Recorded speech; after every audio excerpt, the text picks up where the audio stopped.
Hi, everybody, and welcome. I am Haley Mitchell-Haugen. I am the editor of Sheila-Na-Gig Online and Sheila-Na-Gig Editions. And tonight we are celebrating the work of our friend Gary Grossman and his recently published book, What I Meant to Say Was, by Impspired Press.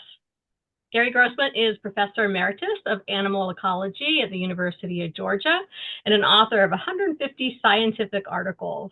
He has poems, short fiction, and essays in 44 reviews, including Verse Virtual, Sheila-Na-Gig, McQueen Quinterly, Salvation South, and Delta Poetry Review. Short fictions appears in McQueen's and creative nonfiction in Tamarind Literary Magazine and Meat for Tea, the Valley Review. Gary's work was nominated for inclusion in Best of the Net, Small Fictions, and Pushcart Prizes for 2023. For 10 years, he wrote the Ask Dr. Trout column for American Angler magazine. Gary's poetry books Lyrical Years from Kelsey and What I Meant to Say Was by Impspired are available from Amazon.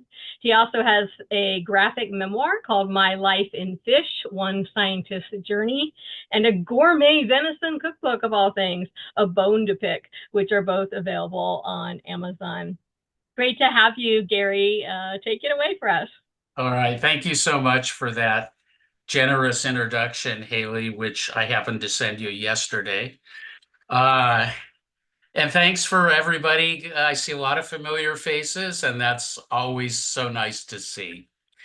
As Haley mentioned, I'm going to start with, I'm not going to start, I'm going to mostly read uh, poems from my new book. And if there's time, I'll try and fit a few new poems in. So this poem is in the book and also was published in Sheila-Na-Gig Online, and it's entitled The Hours of Prayer. And just, I rarely give any preamble, but the numbers and names in this refer to the cycle of prayers that monks and nuns read in monasteries and nunneries. So, 1, lauds. A nightmare wakes me. Repeated theme. I can't get to Barajas, the Madrid airport. I will miss my plane. But the subtext is go to the damn bathroom. So I throw back the percale sheet, roll to the right, and plant my slightly wobbly 4:32 a.m. feet on our red oak floor. Take a right at the hall and enter the yellow bathroom. 8 seconds later, I'm lifting the wooden toilet seat and peeing. 2, prime. Awake for an hour. Sleep escaped for the night. Again, I roll to my right, stand up, grab shorts, t-shirts, flip-flops, my current novel, historical fiction about the Marranos, the crypto-Jews of the 15th century Spain, walk to the living room and turn on both the floor and table lamps. It is early September and sunrise is 2 hours distant. 3, tierce. I sit on the couch while the sun shovels a seemingly inexhaustible supply of light into our living room. 30 pages read, email checked, happy birthday greetings sent to 12 Facebook friends, even checked my Insta. My coffee cup snuggles the lamp on our mahogany side table, empty after 3 fillings. 4, sext.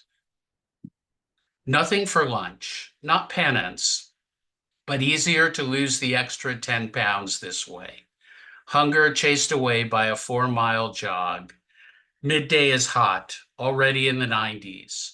Sweat rolls down me like a missed fastball on a steep street. 5, nonne. It's nap time, but as usual, I scare it off. 2 cups of strong coffee in the neighborhood coffee house. Temptation everywhere. Scones, cheese Danish, fruit tarts, but the writing goes well. 6, vespers. Supper has come and gone. Shrimp salad, steamed asparagus, baguette from the bakery, and Comte cheese to finish. The bones of 3 poems rest on the computer desktop, skin and muscles to be added on the morrow. Air sweet with satisfaction. 7, Night Watch. A Nightmare Wakes Me.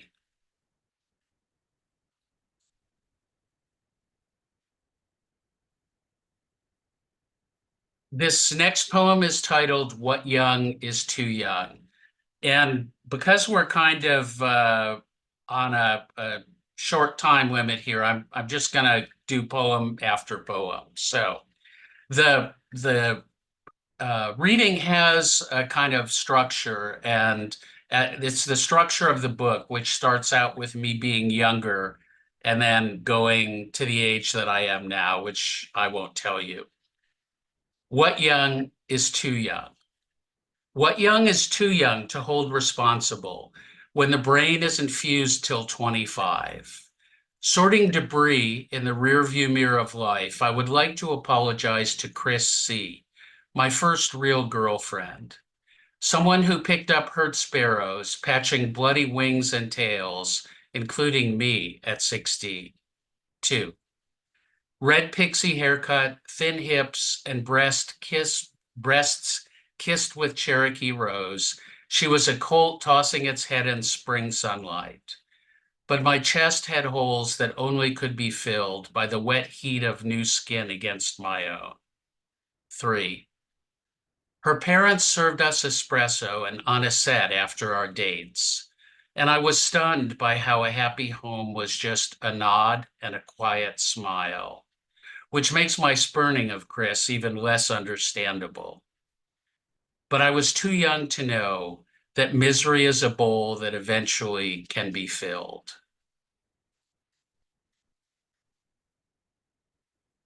This next poem is titled To the Careworn Live Oak Trunk Washed Up on Morro Strand. And Morro Beach is a town in Central California, just a little bit northwest of San Luis Obispo.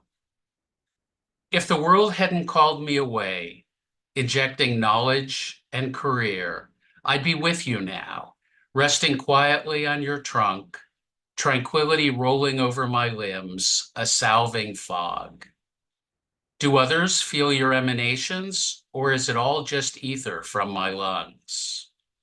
In my beach year, I sat every evening, embraced by your second branch from the end, the solid one, me looking edgeward where ocean licked sky.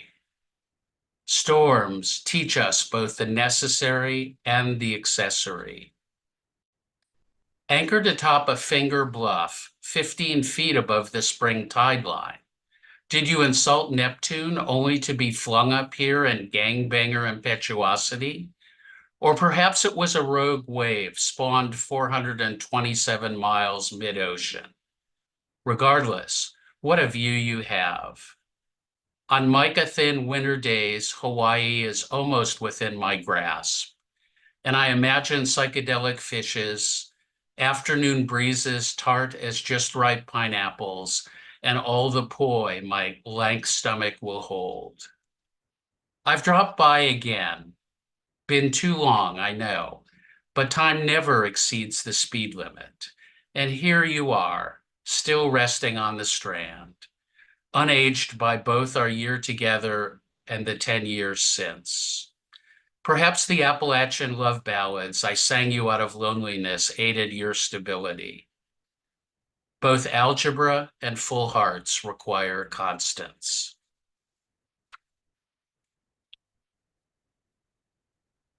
This poem is entitled Bomb Cyclone in Athens. The wind slapped me like crazy Aunt Blossom did when she lost it. Nieces, nephews, even adult relations scared shitless of her. So everyone just stood around whistling and regarding something else, which proves history does repeat itself. Air, my silent witness while the wind has its way with my cheeks and nose, both desiccated scarlet. Although half a mile remains in my jog, thoughts speculating on whether someone will find me in a fetal position on Springdale, like an Incan mummy from some stratospheric Andean cave, nothing left but shoe leather skin, heart, liver, and lungs, which reminds me of the effort needed to really live. pump primed every day with taste, touch, and scent, piney candles, warm showers reverting us to the sea of the unborn, handmade pasta and Brunello. But the temperature is now 18 degrees Fahrenheit, sans that show off, Mr. Windchill, and I hang a left on Woodlawn Avenue, abandoning this endorphin fantasy of jogging during a bomb cyclone, and head for home as my nose starts running faster than my feet.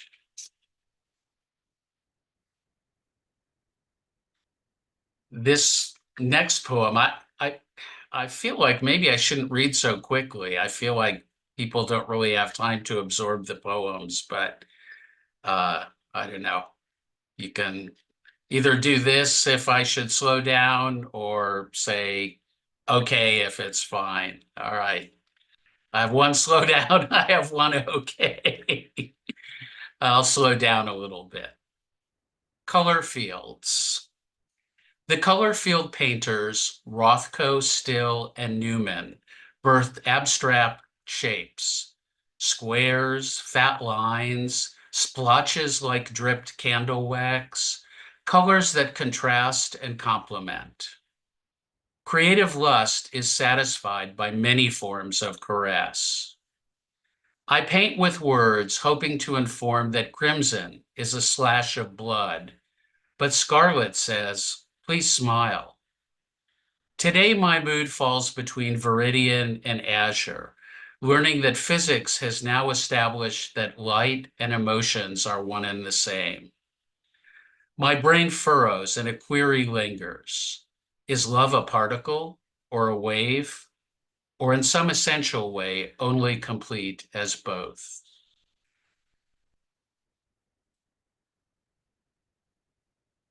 Uh, Most of these poems have already been published. Uh, I don't know. I like to publish, so in both my books, at least half the poems are already published somewhere else. Wonderful places like Sheila-Na-Gig. This next poem is entitled CAPTCHA, and it refers to that web security thing we all have to deal with.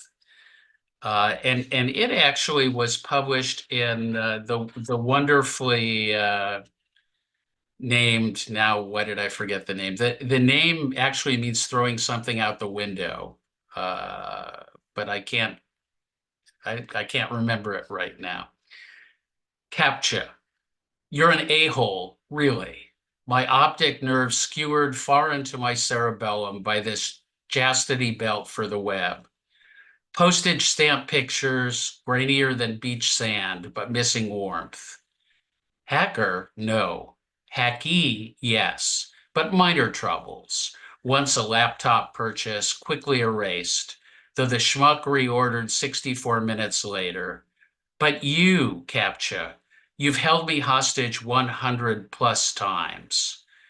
Mark all photos with toe shoes. Mark all photos with cyanobacteria. Mark all photos with tires made in Kurumi, Japan. Mark all photos with a book title and 6-point Gothic. After 3 rounds, I curse this century and then just exhale.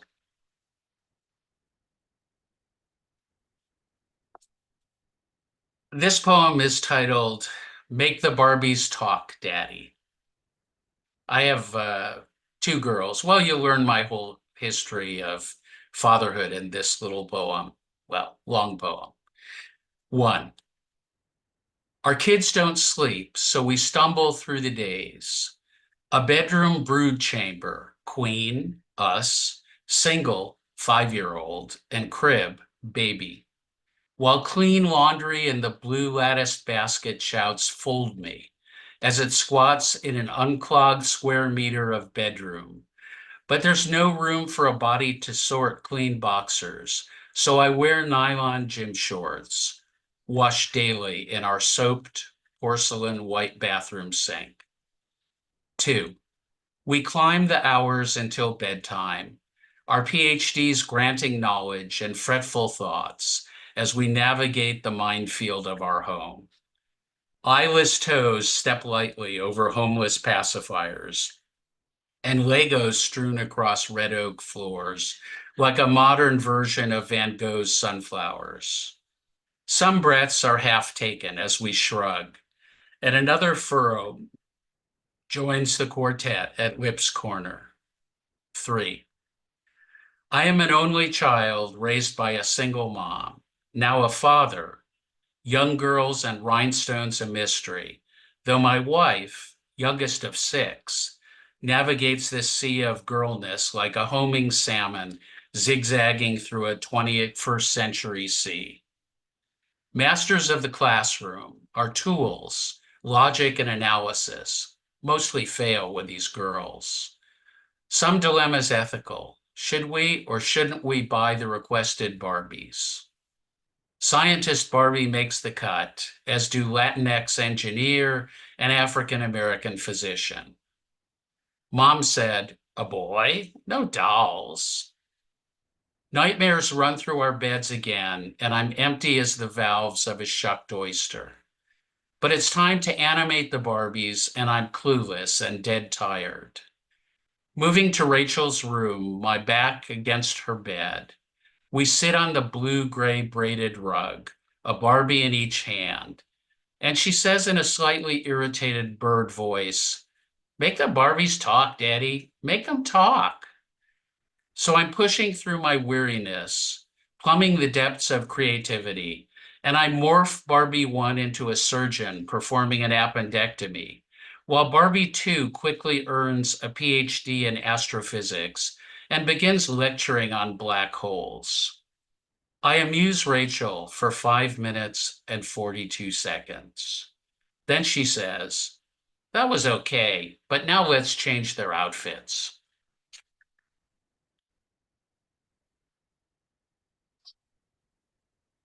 This next poem is called Pentimento. Like oxygen bound by the heme running under our dermis, like maple sap flowing under bark, or peony petals curled within the bud, the world is both seen and unseen. Dissatisfied, the artist paints over an image. Years later, this pre-thought rises through the upper layers, visible first as a shadow or tracing, becoming a leafy tree or stubborn child. It is a pentimento, the unseen rising to the scene. 50 years ago tomorrow, we dug into the pine-scented turf of the Los Angeles National Forest, burying Mom's ashes, her wish for an unmarked grave. I hated her then, but gave my word.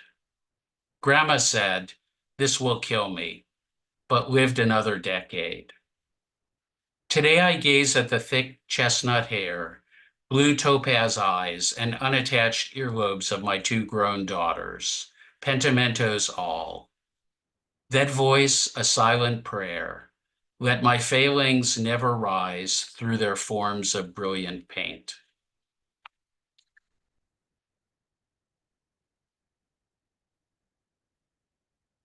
So this next poem is called Quartering an Apple. What does it mean to slice up fruit? To disassemble an organic universe into parts? Dismemberment not from anger or spite, but merely for ease of consumption. Those 4 slices set skin down like unfooted salad bowls, wobbling slightly back and forth as I pick up the plate. You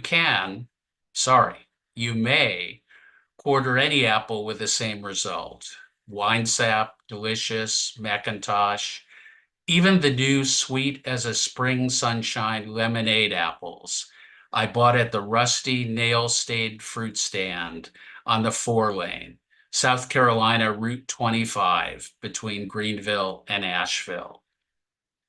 Didn't Isaac plead with Abraham, but isn't the whole more than the separated parts? And if he was sacrificed, would our people have been the first quarter removed from the Godhead? Which circles back to the planetary shape of apples and Eve's desire for that first taste, and my odd curiosity regarding which type of apple she chose. Do religions agree to disagree about this? Did she choose Catholic sweet like the lemonade, or Wiccan tart like a Fuji? Jewish long lasting like an Arkansas black? Or Puritan bitter like the thick skin of a Granny Smith? What would physics have to say about all of this?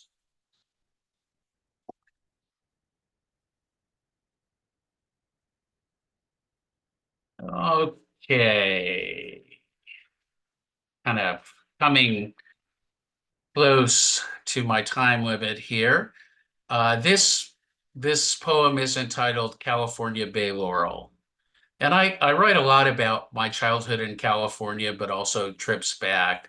Although I've lived in Athens, Georgia for 41 years, so I write a lot about Georgia as well. California Bay Laurel.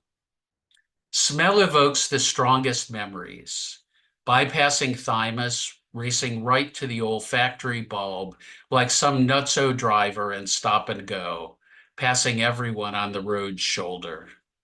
Today I'm in the fog of coastal redwoods, 2,500 miles away from Georgia's August depression.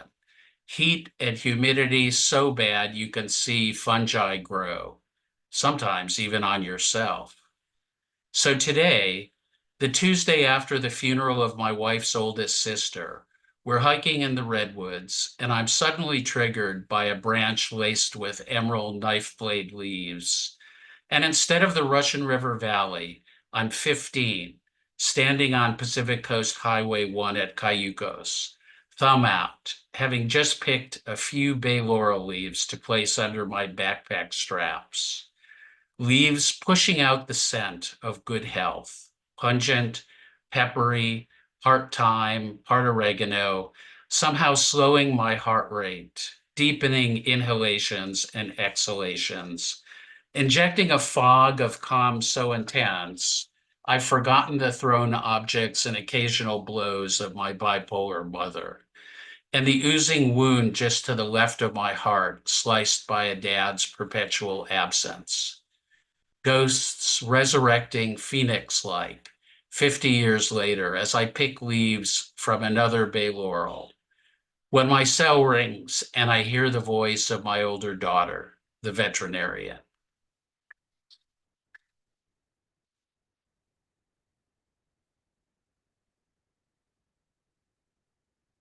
This is entitled Blessings.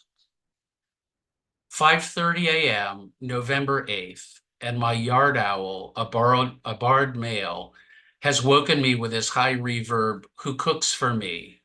Or perhaps it was the full moon, last night's eclipse, looking like an abandoned pumpkin hanging on the black line of sky.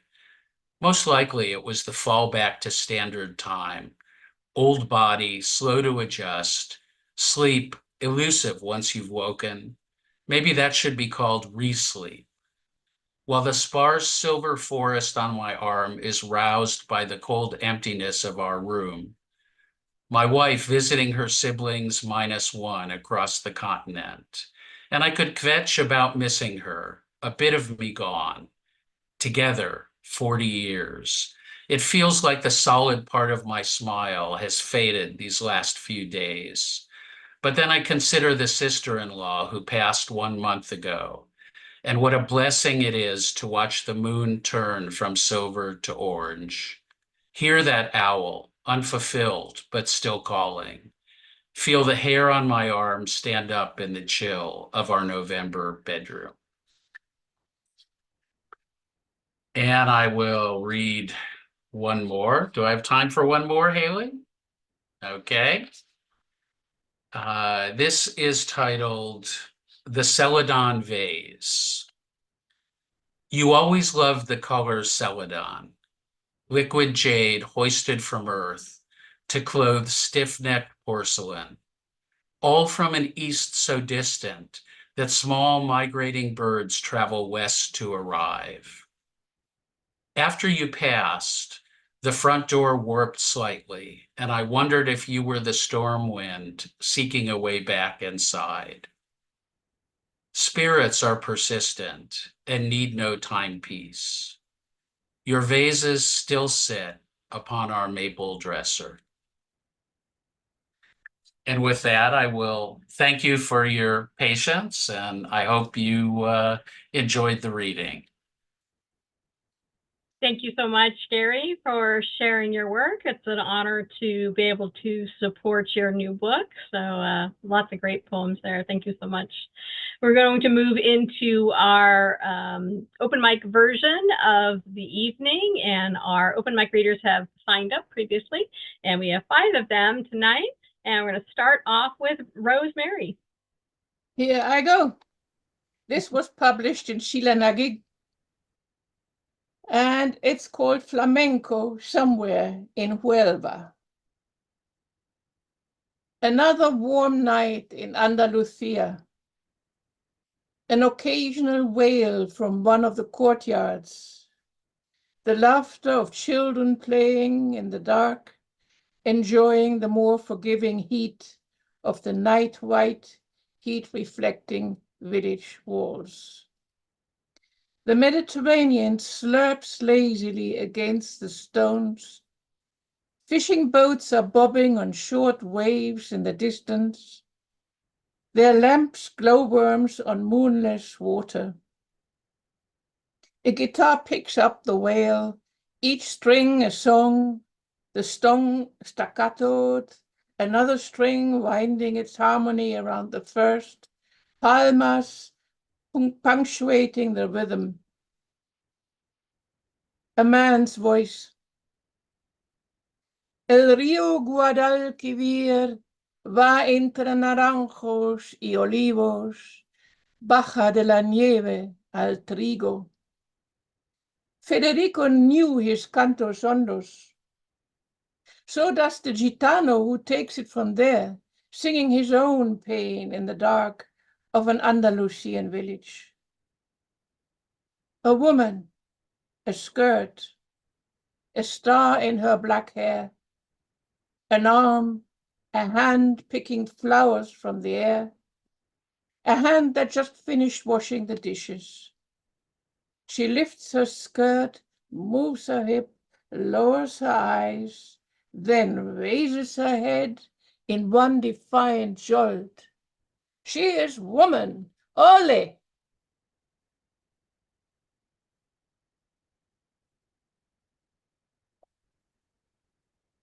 Thank you.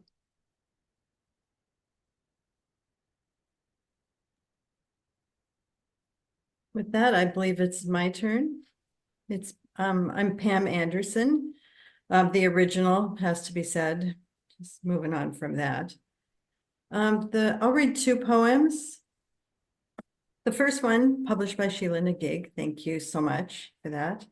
It's How to Harvest Wild Mushrooms.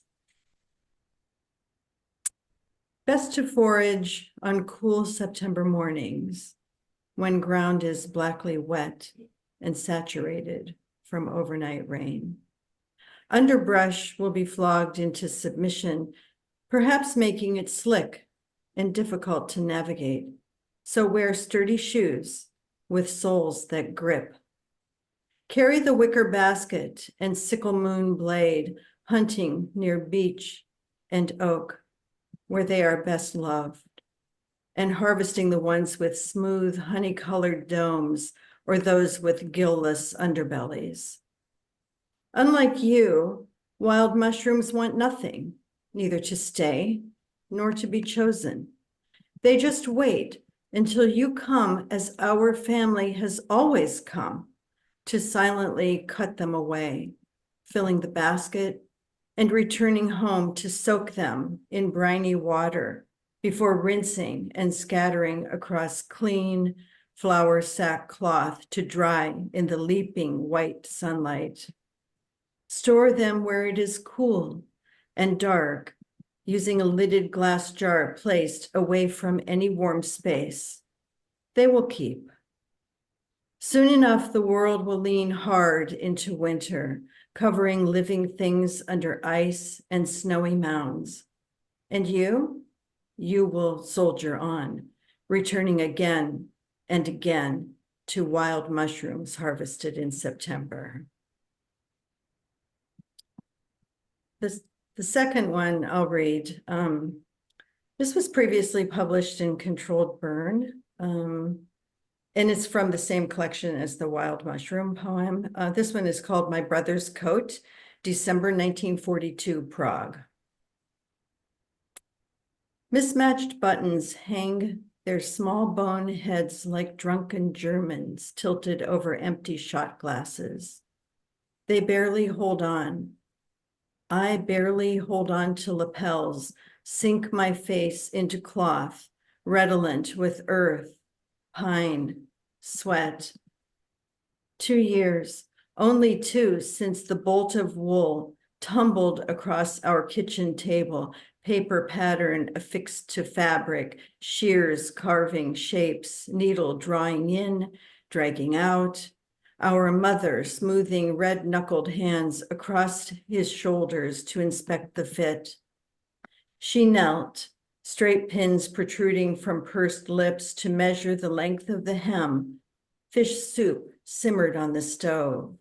Steam gathered on window panes. And my brother, reckless with the limited beats remaining in his heart, tossed back his head and laughed. Thank you.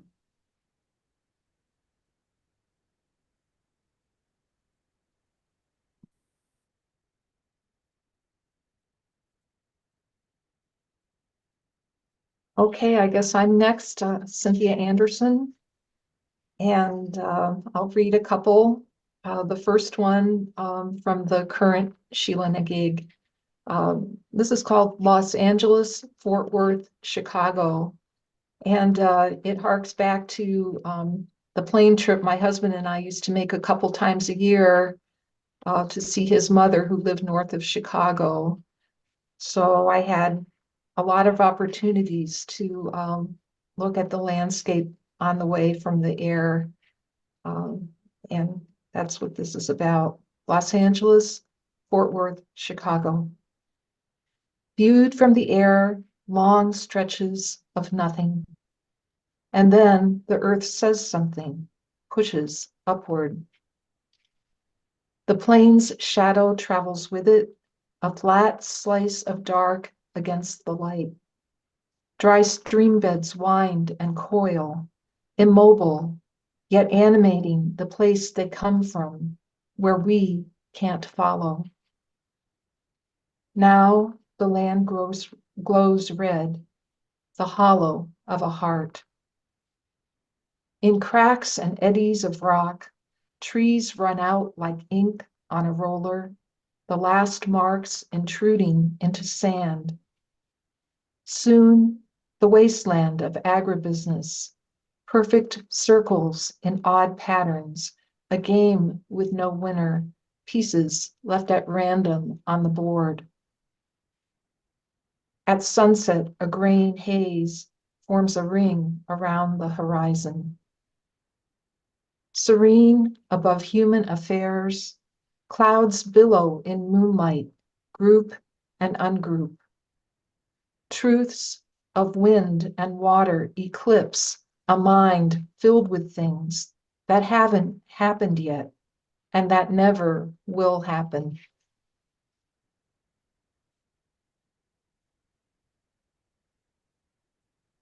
So the second poem I'm going to read is was recently published in McQueen's Quinterly. It's a Charita sequence, and I thought I'd read it because I did post it on Facebook, and both Gary and Barbara commented on it. So I won't explain it, I'll just read it out. It's about an ancient burial site, and it's called Afterlife. Stone Age burial. Beside the young mother, her stillborn, nestled in the wing of a swan. Amulet by the boy's hip, a flint knife, just as if he had lived to be a man. Safe passage, scores of teeth from red deer and boar, red ochre scattered from a blessing bowl. Spirit world, all but their bones and finery, flown with the messenger of the gods. Thank you. Hi, everyone. My name is Rick Christiansen. I'm going to read two. This first one, I was invited to write a poem, submit to a project called Poetry X Hunger, run by Hylam LaRue out of Washington, D.C. It's an incredible project. They are making thousands and thousands of dollars for food insecurity, and they're doing it with poetry. Actually, one of their poems was picked out and selected by the Save the Children Foundation and will be broadcast worldwide with an actor reading the poem and pictures of hungry children.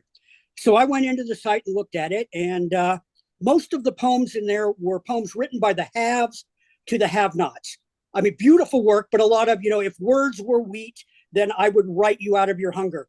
And I grew up with food insecurity, so I decided to write a poem from a little different perspective, and here it is. It's called Fish Sticks. Nobody talks about the anger. Hungry? Take what you need. Grab what you want. Kids laugh at the white paper lunch sack filled with pilfered snacks from the liquor store. Slim Jims, beef jerky, Hostess apple pie. I brought my lunch teacher. I made it myself. Nobody talks about the anger. It was a picnic wherever they were staying. The meal arrayed in her lap, cold, torn bits of sliced wiener stuck to saltines or sourdough heels. The children circle her chair as her chicken hand dispenses each bite, gaping mouths, chomp, chew, swallow, take a sip of her tab cola. Nobody talks about the anger. Crash the birthday party in the park, blend in. I know him from school. I forgot to bring my present. Is the vegetable platter just for the grown-ups? Will there be cake? Can I take a piece to my brother? Nobody talks about the anger. At the Dairy Queen, at the end of the night, leftovers go into the dumpster. It's all still warm. Sometimes they throw it away in bags. That makes it easier. Nobody talks about the anger. 4 Sea King fish sticks, 1 slice of Kraft cheese, a bun if you were lucky, a packet of tartar sauce snatched from the condiment rack at the 7-Eleven. Taste this fillet of fish. Nobody talks about the anger. Rather be hungry than have to be grateful. Sad doe eyes of observant adults, their pity swimming as they try to not feel superior. 3 years old, and I might snatch something off your plate, even if I don't know you. Okay, this next one was in, or is in the winter edition of Sheila-Na-Gig. I am very, very proud to have made it into the pages, and it is called Snow in April. Big, lazy, unexpected flakes are falling. The newly bloomed tulips tremble when their cups catch the crystals. She stares out through the glass, trying to discern this untimely tableau. She knows she has vascular dementia, but she still has a very full life. She talks to people all day long, but the hallucinations are intractable. She cannot trust that her chatting partner is not smoke. Still, one-sided dialogue is underrated. She surprises herself with her secrets. She needs this play of conversation to find her shifting boundaries before they impinge and impact others in ways that she does not intend. It is like that with this snow. She asked herself if she should mention it. She knows that they are planning to install the 5G soon. She hopes that will improve her reception. She hates to have to ask for things to be repeated. If she tells about the snow, they might move her down on the list. It is starting to accumulate on the grass, and the blooms are bending from the weight. With shifting clarity and confusion, she remembers an NPR story about global warming. She still remembers about the calories. It makes her sad to remember enough to know that she cannot always remember. She decides to keep her own counsel. The snow will certainly melt, and the tulips will be unbowed when the weight of white cover has been lifted. Thank you.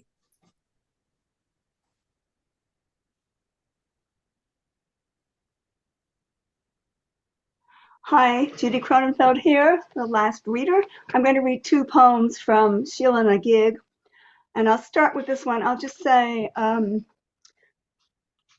come from an immigrant family, like many folks, and the thing about being first generation is you never know everything about your parents' history. It's kept from you in some ways, and there are things that never come to light and never will. The lost past within the past.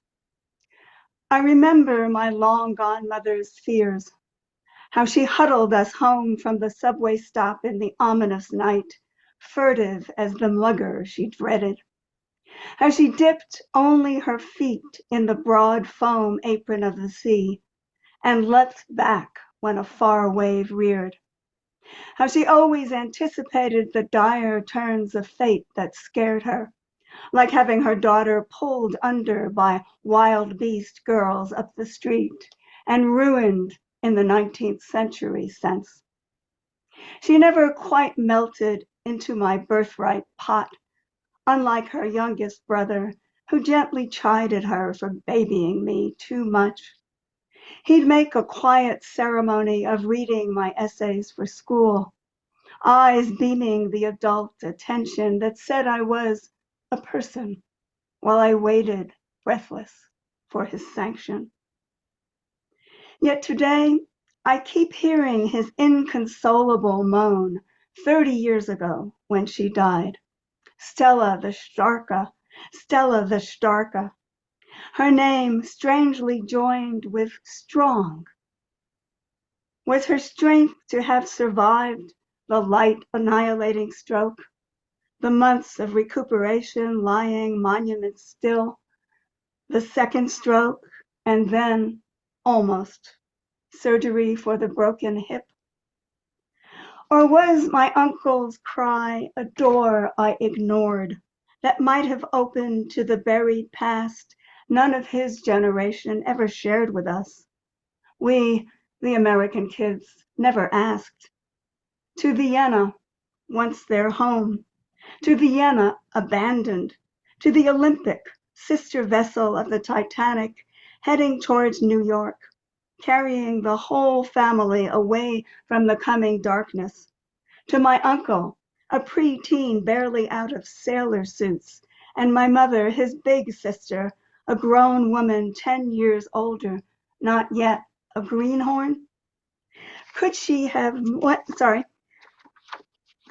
once have moved with head unbowed, not merely long suffering, but brave, Stella the strong? I wish I had asked.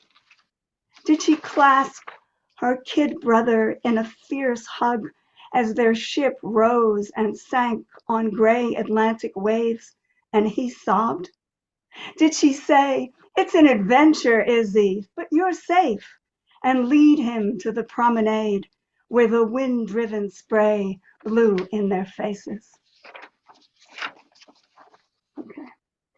And I'll read a shorter one that was also in Sheila-Na-Gig, but quite a way back, I think 2018. Explosion. Decades together, yet still white phosphorus in our chests. Who strikes first? Does it matter? We are each tinder. A word misread as a missile on either's radar, and bombers rip placid skies.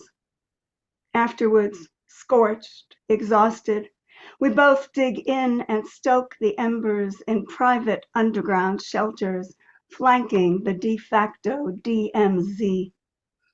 But we grow chilled and forlorn and crawl out of our cellars and creep back across the landscape we've laid waste to lie wordless in each other's arms, as if just awakening from the same shocking nightmare in the only place of safety and warmth.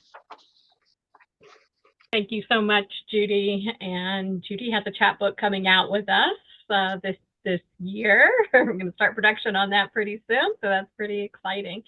You've been listening to our featured reader, Gary Grossman, read from What I Meant to Say Was from Impspired Press, and contributing authors to Sheila-Na-Gig Online's Winter 2023 issue. Next up on January 25th, we have a featured reading by David Prather, who's here tonight as well. So look forward to that. Thank you all so much for being here. You can find us at www.sheila-nagigblog.com. Thank you.